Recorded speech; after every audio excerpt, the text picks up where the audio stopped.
see if I can get more.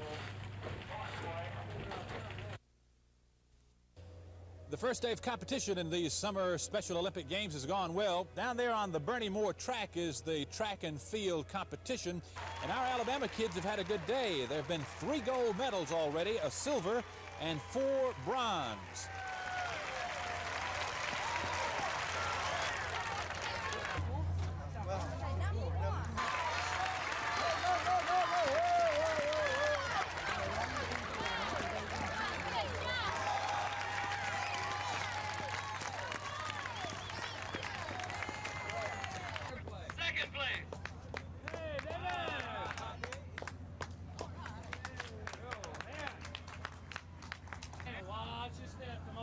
From Alabama, Michael Rabowski.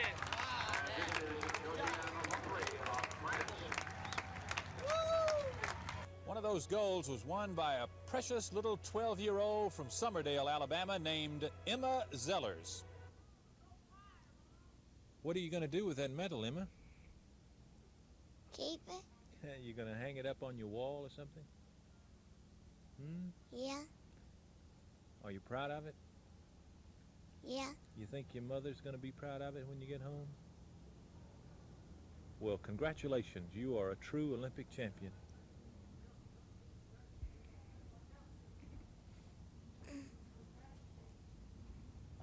Two more days of track and field competition. Our Alabama special athletes are off to a good start there. Now, over here is LSU's fabulous air-conditioned sports complex. That's where the basketball competition went on today. Our number 1 and number 4 boys teams were beaten there. The number 1 team from Selma battled hard, but they lost to a very strong Texas team. Our only girls team, which we believe should not have been placed in the number 1 classification, was soundly defeated and outclassed by the LSU number 1 team. But those little ladies from Wetumpka battled hard, and as we say in Special Olympics, they were brave in the attempt. Alabama's number 3 boys team of Tuscaloosa scored a thrilling win over Missouri, and we'll tell you more about that in our 10 o'clock report tonight. It goes well here on the first day of competition in the International Special Olympics Summer Games. This is Phil Snow reporting from Baton Rouge.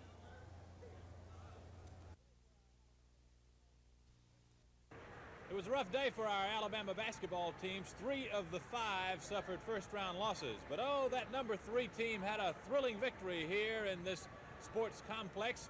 They fell behind, and they staged a thrilling comeback to win 36-30.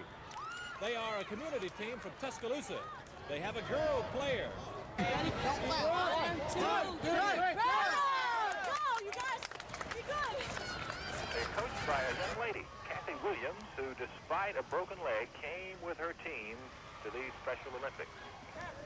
They fell behind early in the final period with Missouri. That's when Coach Williams called timeout, told her players to get the ball to their hottest scorer, Bill Taylor. Bill Taylor responded by scoring 8 fourth-period points to pull his team into the lead. When the final buzzer sounded, they were leading 36-30, and the celebration was on. We got it! We got it! We got it!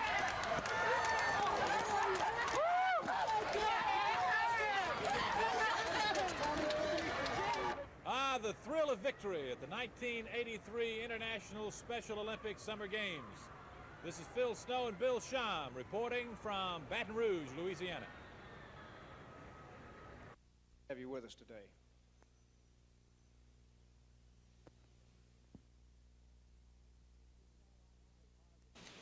When we sought advice, he responded with positive recommendations.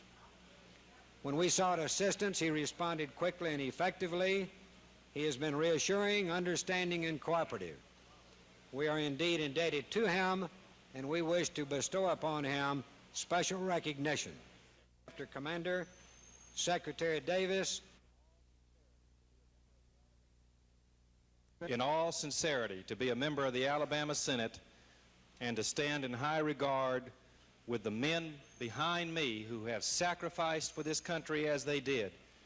It's a very rewarding feeling to have accomplished being with you and to have their high regard, and I greatly appreciate this award today. Thank you very much.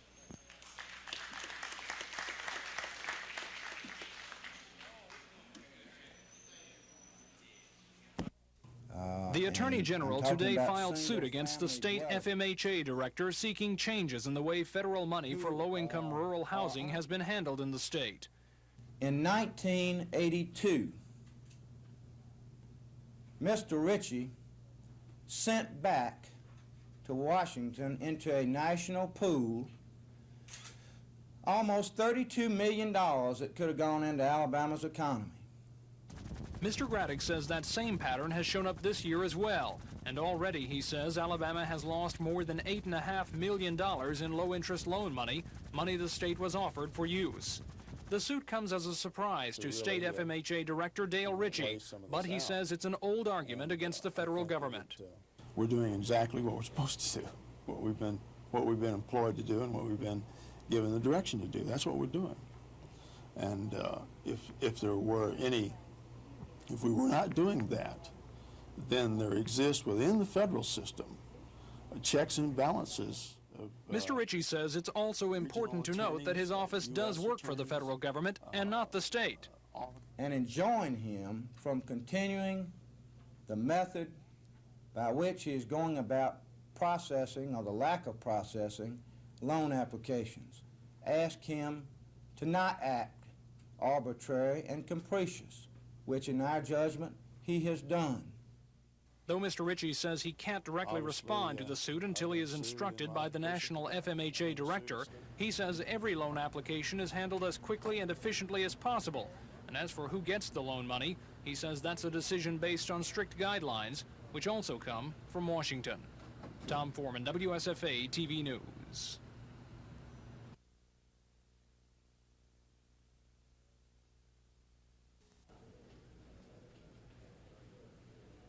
Aldridge, Kemnis, Cooley,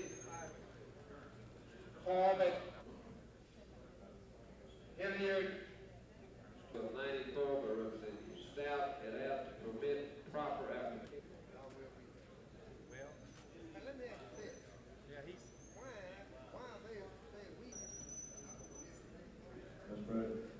The executives and Al provide for compensation of death and disability and certain law enforcement personnel.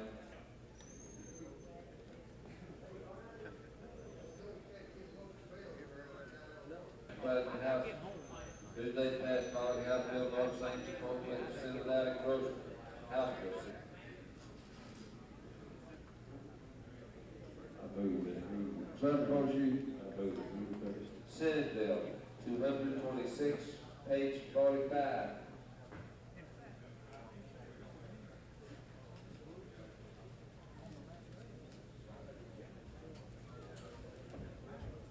Mr. President.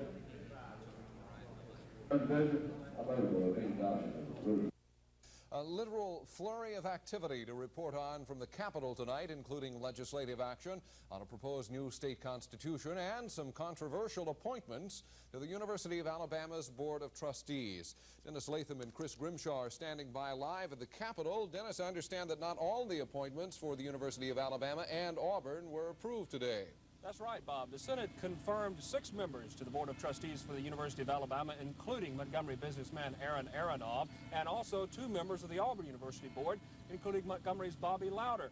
4 of those Alabama trustees were nominated by the Senate Rules Committee after 5 original nominees submitted by the existing board were rejected by the Rules Committee. The remaining trustee is expected to be confirmed later. There's also 1 more trustee confirmation yet to be made for Auburn. The governor has appointed R.C. Red Bamberg of Uniontown, but the Rules Committee is still considering that nomination. In other action, the Senate passed the Scott Paper Company cogeneration bill, but in an amended form that's been agreed on by the main opponent of the bill, Alabama Power Company. The cogeneration bill will allow Scott Paper Company to build generation facilities of its own and sell surplus electricity to Alabama Power Company. A bill mandating tougher penalties for those convicted of driving under the influence of alcohol made it out of the Senate late this afternoon, but that bill went back to the House for agreement with some Senate amendments. The House didn't agree, and a conference committee was appointed. The bill, as passed by the Senate, would mandate a minimum fine of $250 and a suspension of license for 90 days for a first conviction. There have been many bills bouncing back and forth across the rotunda today, including the proposed new state constitution. Chris Grimshaw tells us about that. Bob, it was an 80-12 vote that allowed the House to reject several versions of the Constitution, including the one backed by Lieutenant Governor Bill Baxley and the substitute that was offered by Governor George Wallace. The version that was adopted by the House was adopted on an 80-12 vote, and Representative Jack Venable of Tallahassee, who's been working on the Constitution all along, says that that House version means absolutely nothing and is merely an attempt to appease the Senate into releasing its grip on the state's budgets. That body will not take up the budgets. That body will not take up the enhancement measures until a bill has been sent across the hall. And the bill was sent across the hall, and the Senate disagreed with that version, so now that is off to a conference committee where 3 Senate and 3 House members will essentially start over. The House and Senate slapped the governor's wrist today when it overrode his executive amendment to the hospital medical bill for teachers. The governor's amendment would have stopped the program from offering the profitable cancer, dental, and indemnity riders options that the AEA forces say are needed to keep the basic health plan cheap.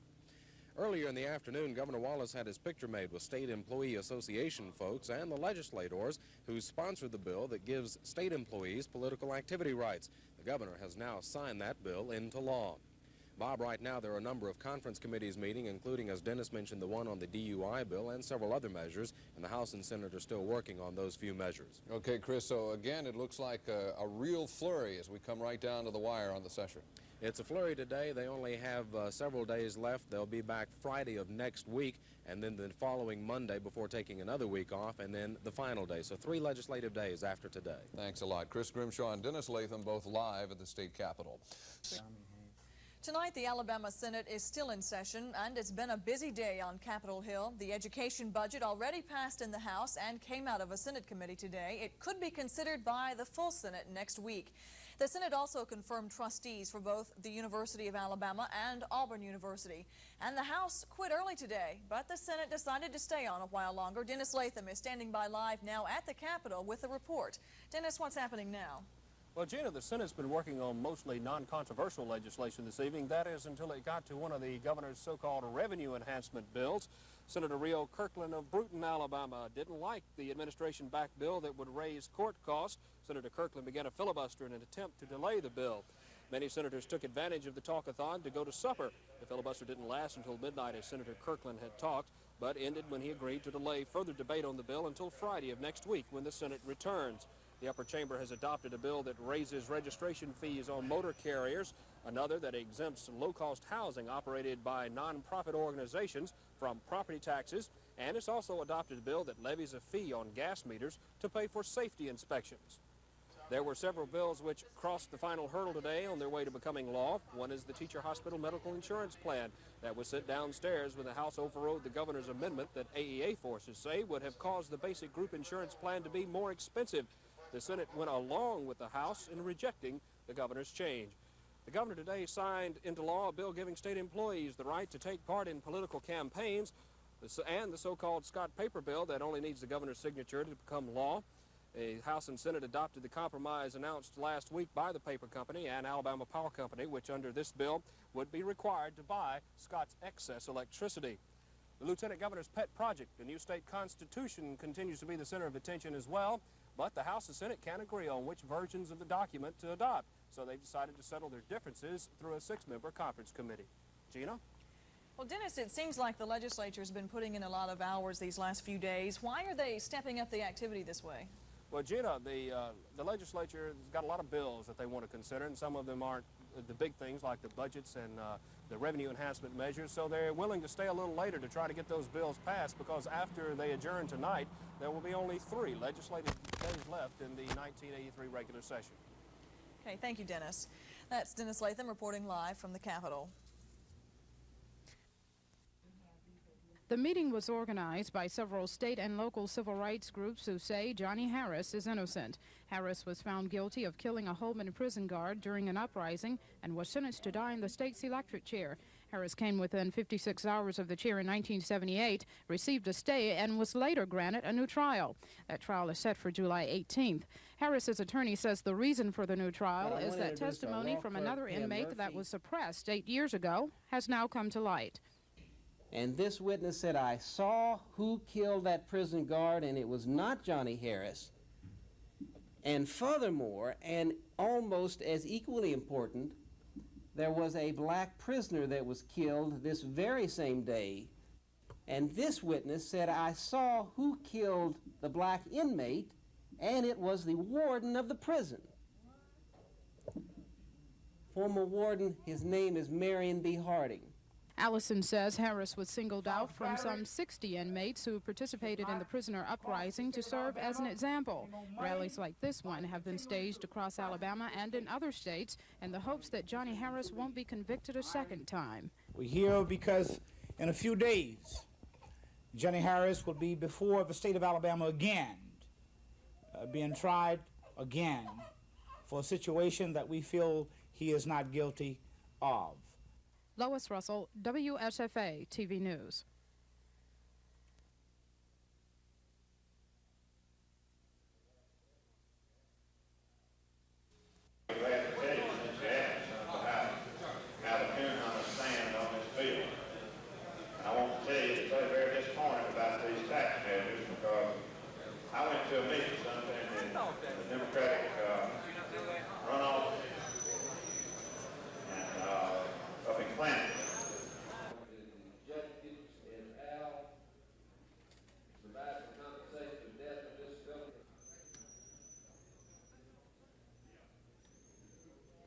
I'd like to know who they are. Mr. Speaker, I just answered the last part of his question. I moved to lay that. I'm asking for information. You said it was a very important bill needs to vote. Why is it withhold? No, Mr. Speaker. Mr. Speaker, the regular official withhold, so the question on the motion to table. Ask you to vote.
Millions of dollars. The Attorney General claims Alabama lost $40 million in the past year and a half, money offered to the state in the form of low-interest home loans for low-income rural families.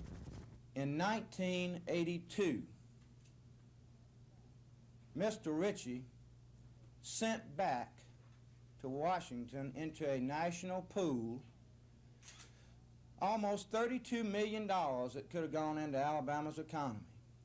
But the head of Alabama's FMHA office, Dale Ritchie, says it's important to remember he works for the federal government and not the state.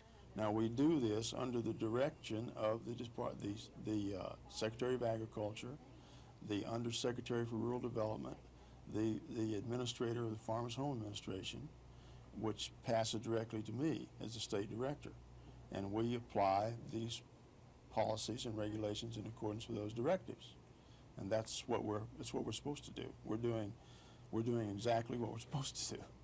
Mr. Ritchie says there are numerous federal agencies watching his office and every other FMHA office in the country to make sure all states are getting as much money as they need, but not wasting money.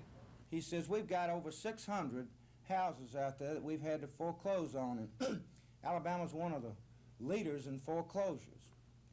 Well, I want you to know that that statement is not true. Mr. Ritchie agrees that's not true. He recognizes the percentage of people who don't repay the federal loans in Alabama is lower than the national average. But he says taxpayers' money shouldn't be wasted building new homes when the federal government already owns several hundred empty houses in Alabama. Tom Foreman, WSFA TV News. Right up here. 2, 3, go. We missed him. Let's try it again. All right. Kindercare, as it is our 14th birthday. And so we still, although we seem old and feel old at times, we are still, you should know him. He is the president of the Montgomery Chamber of Commerce. Future years. Thank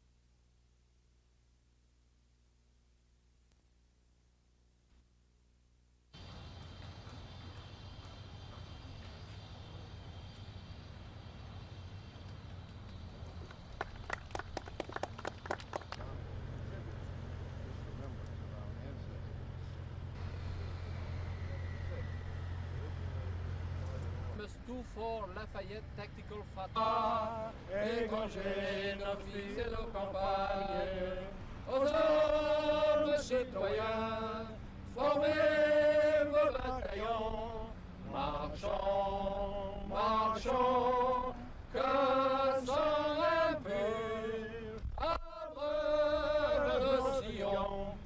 How about the American side? The Nuclear Regulatory Commission has ordered 5 power company reactors shut down within 30 days so that inspectors can search for possibly dangerous cracks in cooling systems. Kenley Jones visited one of the affected reactors. The TVA's Browns Ferry nuclear plant has one of the 5 reactors ordered closed for inspection for cooling pipe cracks. Cracks which, if not repaired, could lead to more serious problems, such as leaks, or in the worst possible case, a nuclear meltdown. The Nuclear Regulatory Commission's senior resident inspector at Browns Ferry took issue with reports from Washington that the TVA had refused to close the plant voluntarily. No, we have not requested that Unit 3 be shut down prior to this. To say again, this is just strictly a matter of prudency. One of Browns Ferry's 3 reactors is already shut down for maintenance, including repairs of cracks found in the cooling pipes surrounding the nuclear core. Acting Superintendent Jim Coffey, who is also the TVA's Assistant Director of Nuclear Power, says the cracked pipes should be repaired and eventually replaced, but pose no immediate danger. And so we would see this leakage and we monitor it very closely, and we would shut the unit down before we got in trouble. TVA officials and officials of other nuclear power plants affected by the inspection order are scheduled to meet with NRC commissioners in Washington later today to discuss a timetable for the temporary shutdowns. Kenley Jones, NBC News, Athens, Alabama.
Like the Marines, agency representatives are looking for a few good models. We're looking for the person that probably is in the neighborhood of 5'7" to 5'8" in height, approximate weight of 110 pounds. We're looking for the person with possibly wide-set eyes and a particular face in a million, one that can possibly have the potential to go on to be a famous model. We look for the real all-American looking type guy. Most all the men in my agency are ex-athletes. They have very good bodies, and this is basically what I'm looking for. 500 candidates from across the Southeast came to Montgomery to try out, some for that million-to-one shot at the big time. It just kind of comes natural to do it. It's not real hard. I like learning the steps and everything. Show me something naturally. Can you do a little move for us? Sure.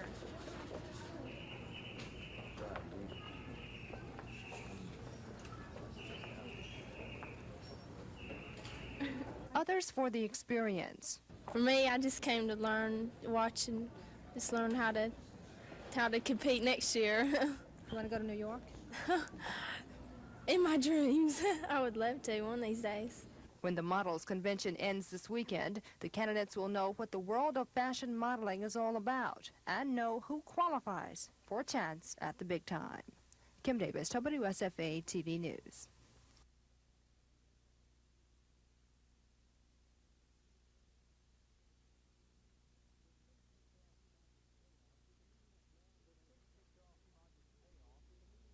The state kicked off Project Payoff with a meeting of law enforcement and pensions and security workers from around the state. The goal of the project, getting the attention of absent parents who are not paying court-ordered child support. We want to get their attention by letting them know that property can be seized, pickup trucks and cars and boats and motorcycles, and the fact that they could possibly go to jail if they refuse to pay their support. Most people do not allow a house or acreage to go to sale. They will come in and pay it off. The purpose behind all this is saving money. Organizers say the state pays out millions of dollars in aid to dependent children every year, some of which they think can be saved.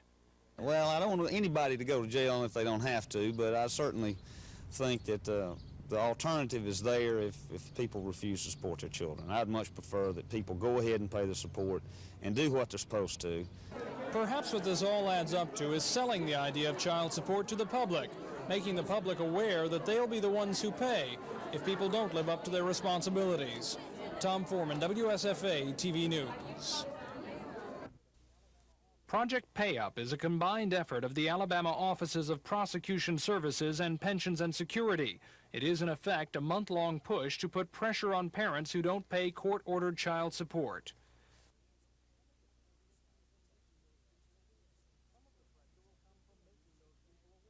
Some of the pressure will come from making those people aware of the possible punishment for failure to make child support payments.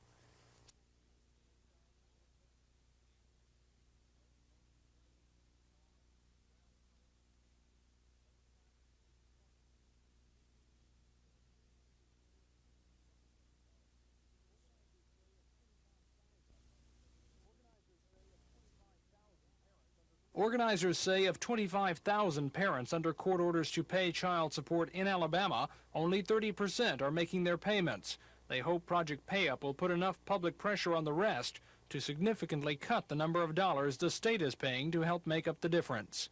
Tom Foreman, WSFA TV News.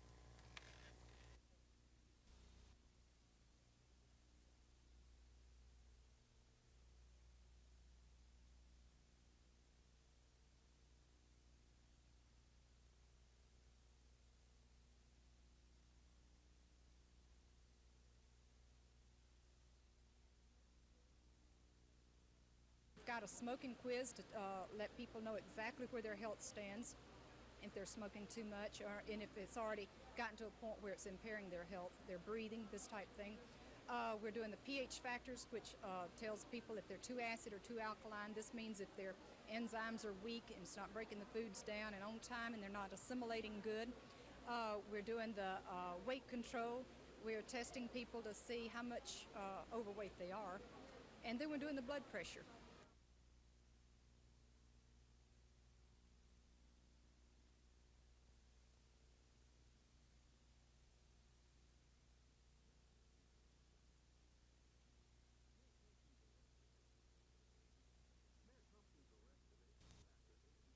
Mayor Thompson's arrest today comes after ABI agents spent several months checking what they say are Thompson's parole records and voting records at the Elmore County Courthouse. Authorities say Thompson gave a false statement when he answered no on a voting application which asked if he'd ever been convicted of a felony. ABI sources say Thompson has been serving as mayor of elected illegally.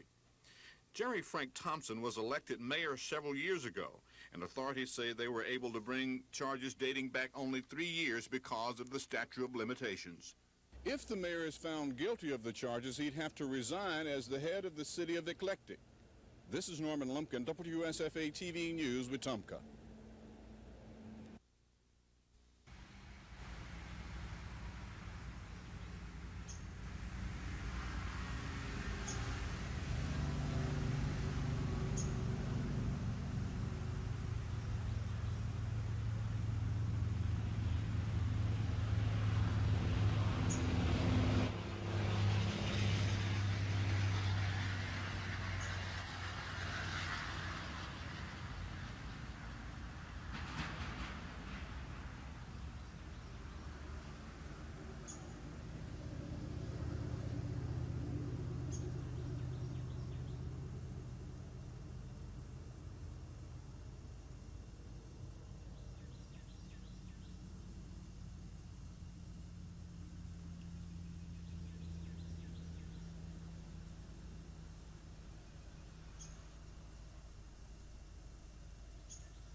It took a great deal of scientific knowledge and technology to build these kinds of jet aircraft, but recent studies show that the United States is falling behind the science and technology power curve.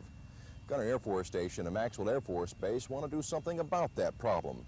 They've launched a new program called Max Help. Max Help stands for Maxwell Gunner, Help Educate for Local Progress.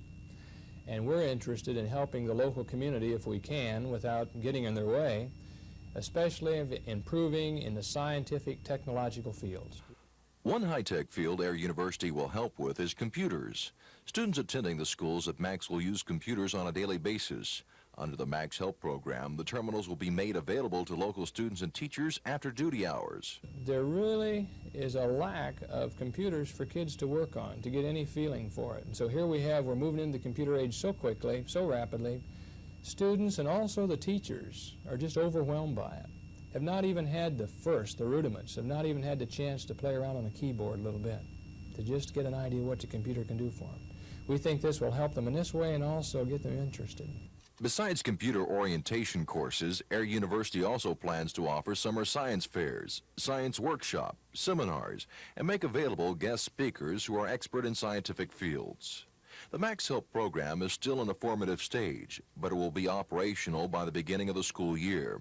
Air University Commander Lieutenant General Charles Cleveland conceived the program, which could become a model for the rest of the Air Force.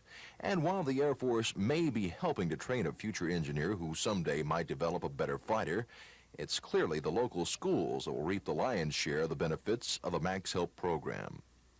Don Phelps, WSFA TV News.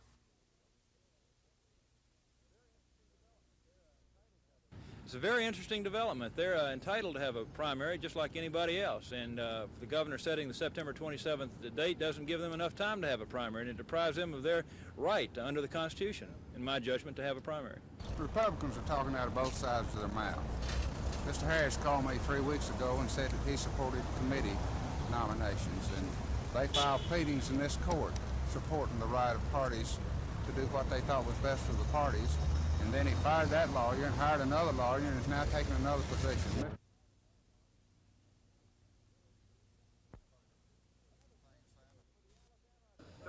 Another big day for the Alabama track and field athletes here at this International Special Olympics Summer Competition. Among the many medal winners this morning, Tommy Lee, who never missed in the high jump in his division, winning the gold with a jump of 1.35 meters. That's the best effort he has ever had. From Alabama in the United States, Tommy Lee.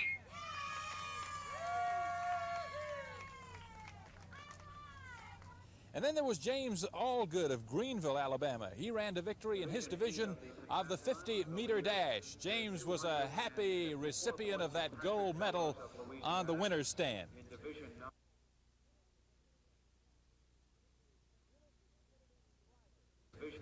Eunice Kennedy Shriver, sister of the famous Kennedy brothers, founder of Special Olympics, has seen her dream come true. Your fondest dreams, did you think it would reach this magnitude? Yes, I have great confidence in our special friends. I think they can do just about anything that when they get the opportunity to do it. And the fact they've gotten the opportunity, they've been trained. Every year they've gotten better and better in all of their scores in every sport. So I'm confident that they're going to do better and better in the future. Where does it go from here? Internationally, I think we have a great chance to build friendships and many more new programs. The great advantage, I think, of a program like this is that so many people come from foreign countries, as they do it from the United States, and then they go back and figure they should start similar programs and other kinds of programs. Tonight at 10, we'll follow our Alabama athletes to the swimming competition. Reporting from the 1983 International Special Olympics Summer Games in Baton Rouge, this is Phil Snow.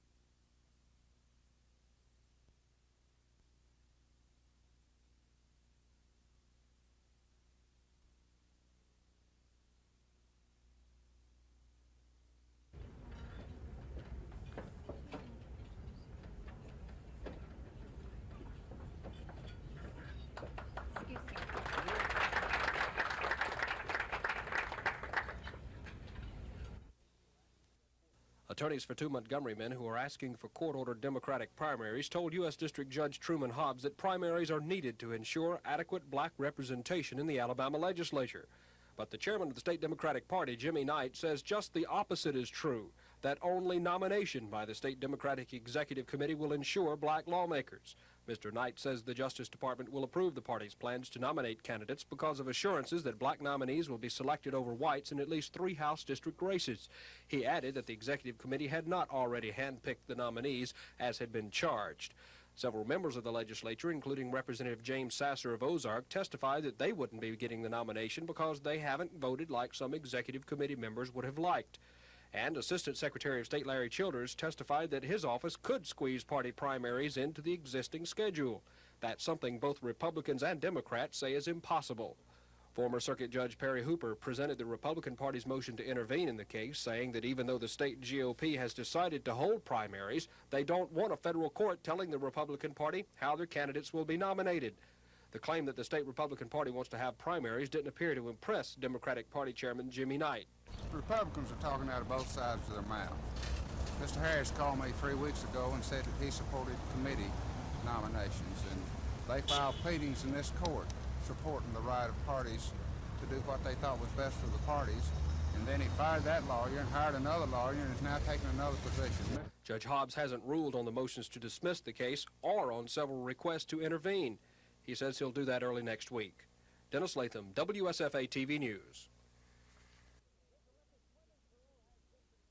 This Olympic swimming pool has been constructed here on the LSU campus especially for this Special Olympics competition. And our Alabama swimmers gave a good account of themselves today in the 25-meter freestyle. Van Hoyt swam to third, the bronze medal in his division of the 25-meter. Earlier in the backstroke competition, Joey Strickland took a fourth, and Patricia Turner also a fourth in the 25 back. And then there was James Lee of the Talladega School for the Deaf. James Lee, with his mother and daddy and all their kids and all their friends in the stands looking on, won the silver in the 25-meter freestyle, and he swam to the gold in the 25-meter backstroke. It was exciting.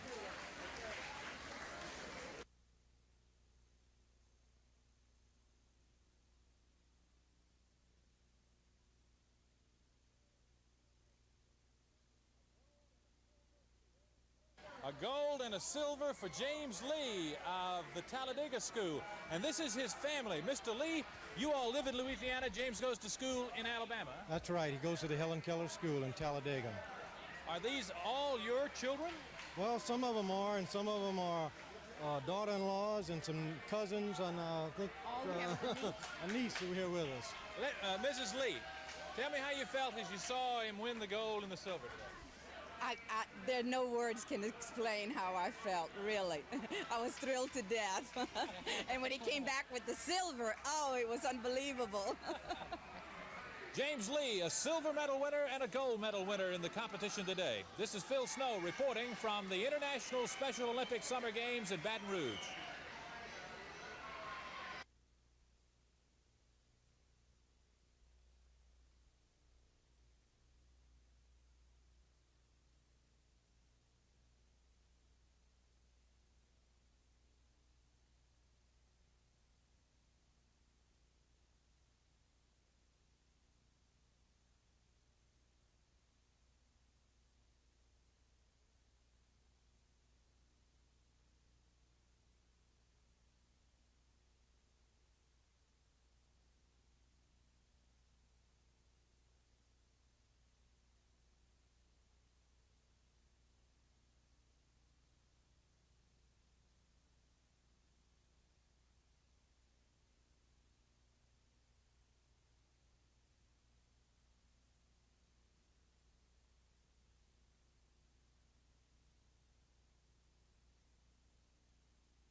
Officials are hoping scenes like this one from the Florida Sunshine Games will become a yearly experience in our state. Don Camp of the Governor's Commission on Physical Fitness is heading this year's effort. Well, it is a feeder program actually into the National Sports Festival. and it will eventually feed into the U.S. Olympic team. With limited publicity, they are already expecting some 400 athletes in Auburn tomorrow. Competition will be held in track and field, swimming, gymnastics, and cycling. There will also be demonstrations in Olympic weight and powerlifting, as well as aerobics dancing. Olympic gold medal winner Harvey Glantz will be one of the participants. He's attempting to establish a qualifying time for the '84 Summer Games in Los Angeles. Camp and others associated with the sports festival are excited about tomorrow and future festivals. We feel very excited about it because if our games go anywhere like the Empire State Games in New York or the Florida Sunshine Games, that it's going to be a real beautiful undertaking. Opening ceremonies begin at 10 tomorrow at the Auburn Track Stadium. Competition follows and will last throughout the day. The public can attend free of charge.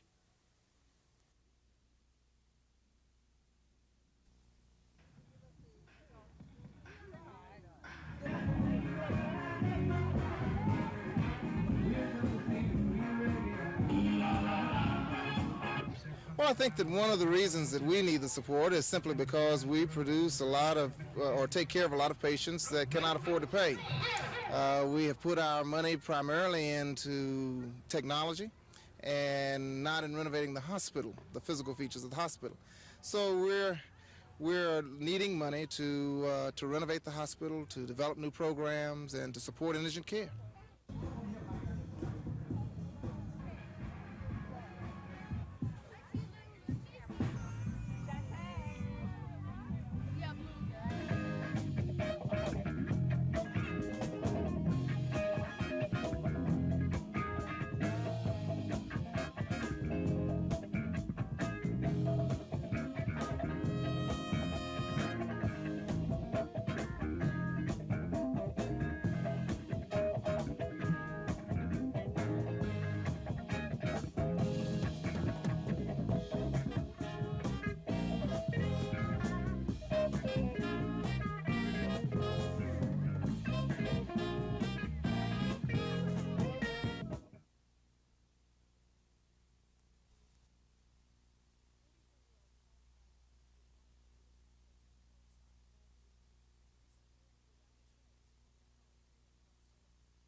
About 50 trucks bearing fresh fruits and vegetables lined Dexter Avenue today so that Montgomery customers could shop direct. Farmers from Autauga, Chilton, Montgomery, Macon, Elmore, and Lowndes counties came to sell their produce. Sure, I sold out. I sold peas, butter beans, okra, tomatoes, and corn. What did you think of today's market? Was it I think it was wonderful. It was wonderful. We should have this at least twice a year, every year, at least 2 or 3 times a year. It's a big help to the farmers.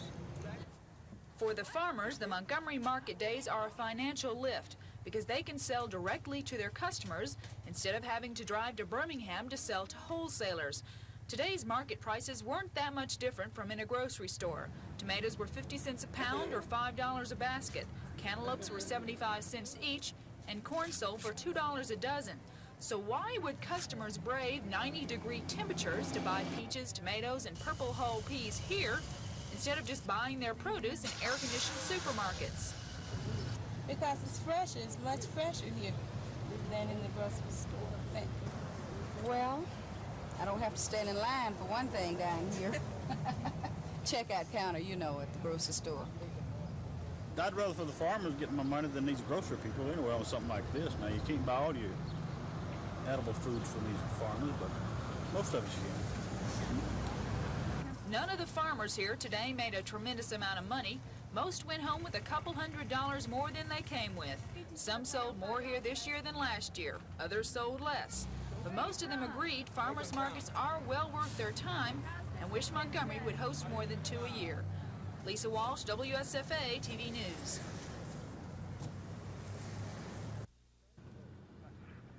Starting out from City Hall, the Klansmen walked quietly through the city of Eufaula.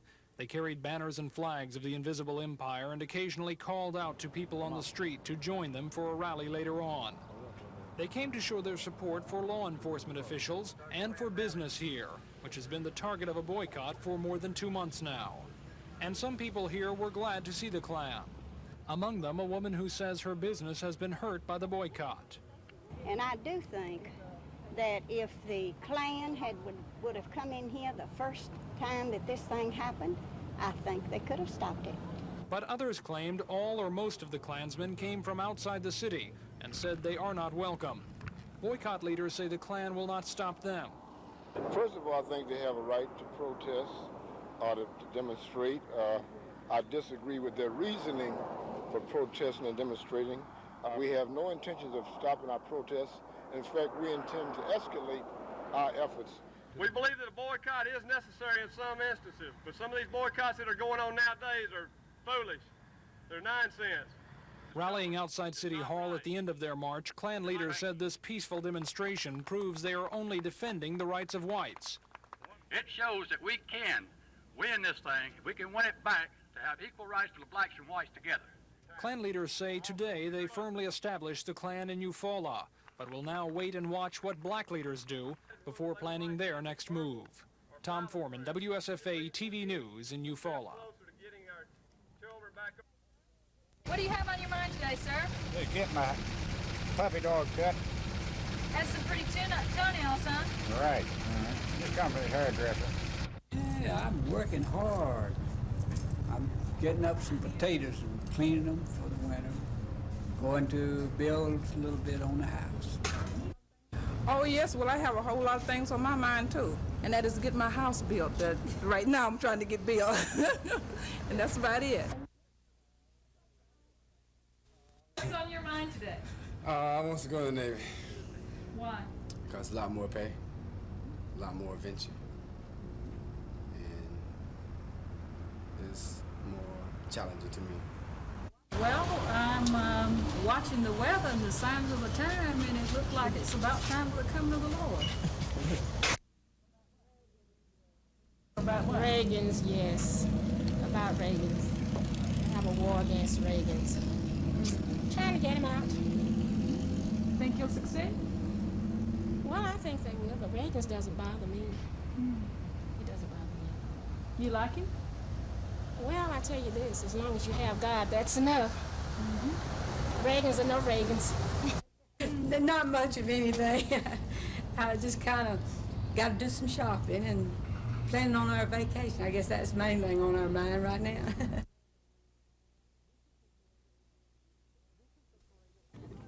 This is the parade of homes, 12 houses all built by different contractors just for this show, all clustered in one small area. We were just looking to see what the market is now. We are being transferred to Montgomery, so we're really in the market for a new home. It is, in effect, an elaborate and costly advertisement for the builders themselves and the home building industry, and the first show of its kind in 9 years. Over the past 9 years, the reasons we haven't had one have varied. Either the market was real good and we didn't feel like we needed a parade, or the market was so bad that we were scared to have a parade. So this year, but the president of Montgomery's Home Builders Association, Ted Watts, says lower interest rates and a pent-up demand for new homes have made this the most successful show since the program started in the 1950s. It's just such a interest in housing now, and the rates are affordable now, and the housing prices have stayed down, and the people that hadn't bought over the last 3 years are buying houses, and they're getting to see a lot of new, exciting ideas out here today. The show gives home builders and suppliers a chance to show off their wares. They try not to miss any tricks, from champagne by the hot tub to a real chicken on the barbecue. I love this. So here's your kitchen area.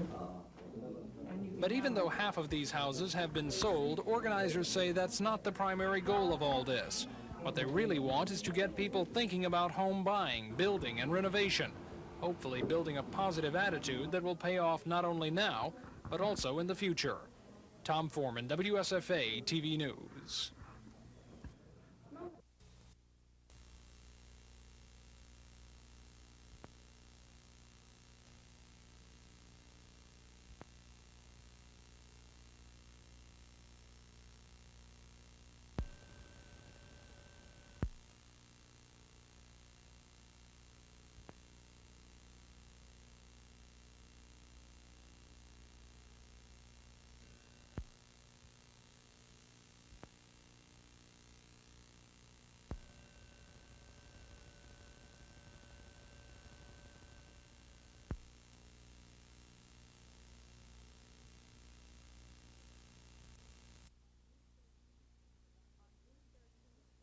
On June 13th, the body of Willie James Delbridge was found in an apartment complex swimming pool less than a block from his home. The state forensic lab was unable to determine how the boy died. Then, 15 days later, a Tuskegee Institute professor was raped in her home. Police say the cases are not related. The only similarity is that neither case has been solved. Well, the incidents that have occurred have caused a great stir in the community. Subsequent to these, police are heavily patrolling the areas where the incidents occurred, but have made no arrest. Chief J.B. Walker says police will continue to search for the professor's assailant and work on possible leads in the Delbridge case. Initially, we will continue to do two things. Number one, determine where he was prior to us finding him in the swimming pool, and number two, who put him in the swimming pool. Local residents have collected $1,000 to give the young Delbridge a more dignified burial than the pauper's burial he was afforded on June 15th. So that this community can take the necessary steps to make sure that Willie James Delbridge is reburied, moved to a more suitable and a more respectable site in the cemetery, as well as placed in a permanent vault with a permanent headstone. The boy's body is expected to be relocated sometime this week. Lisa Walsh, WSFA TV News in Tuskegee.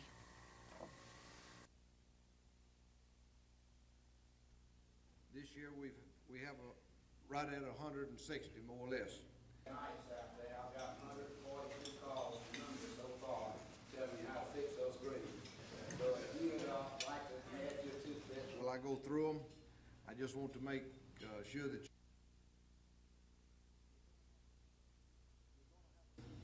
if you're going to have a class program and you're going to have a quality program and you're going to be good every year, you're going to have to deal with preseason publicity. And this year, to me, is as good a year as any to start dealing with it. If we think that the preseason publicity is going to make everybody roll over and bow down when Auburn shows up, it's just the opposite. We've got to use it as a motivating force to make us work a little harder and be a little better prepared, knowing that everybody is going to be pointing to the Auburn game as one of the highlights of their season, one of the big games on their schedule. In other words, if they point to us and we're good enough, then I think it can certainly work to our advantage.